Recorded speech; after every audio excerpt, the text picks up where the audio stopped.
বন্ধুরা, আজকে বানাবো পাকা রুই মাছের ডিমের বড়া।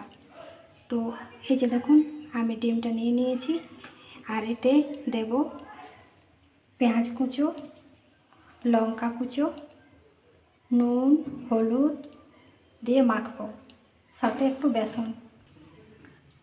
কড়াইয়ে তেল গরম হতে দিয়ে দিচ্ছি,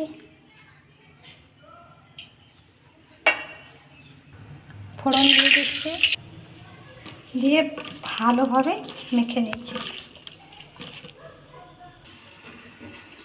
এবারে এক এক করে বড়াগুলো ভেজে নিচ্ছি।